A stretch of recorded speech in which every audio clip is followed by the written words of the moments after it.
नमस्कार। आज रंगपंचमी आहे। रंगपंचमीच्या तुम्हाला खूप खूप शुभेच्छा।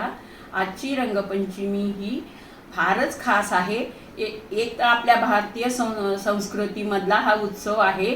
साक्षात परमेश्वर श्रीहरींनी रंगपंचमी साजरी केलेली असे आपली पुराण कथा सांगते। तसेच आजची नासाने पाठवलेलं यान हे सुखरूपपणे सर्वांना घेऊन आलेलं वापस आहे। त्यात गुजरातच्या सुनीता विल्यम्स ह्या पण सुखरूपपणे आलेल्या आहेत। एक महिला, यांचे कौतुक करावं तेवढं थोडं आहे। यामुळे सगळ्यांना रंगपंचमीच्या खूप खूप शुभेच्छा। तसेच ही रंगपंचमी म्हणजे रंग खेळताना माणसांनी रंग आपल्या जीवनात विविध रंगाने रंग खेळले पाहिजेत।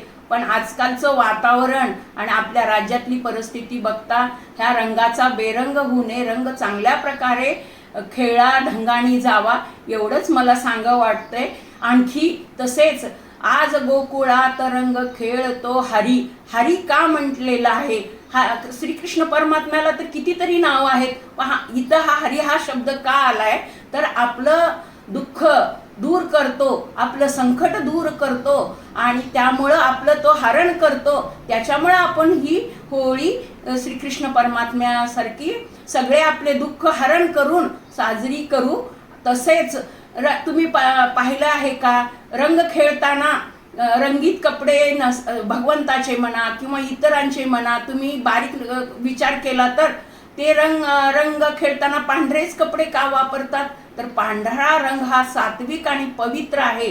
तर रंग खेळणाऱ्यांनी आपलं चरित्र शुभ्र केलं असलं पाहिजे आणि तो चरित्र घडवत घडवत तो रंगाची उधळण केली पाहिजे। यासाठीच ही रंगपंचमी साजरी करतात। तर आपण सगळ्यांनी संयमाने आनंदाने रंगपंचमी साजरी करू एवढंच मी तुम्हाला रंगपंचमीच्या शुभेच्छा देते।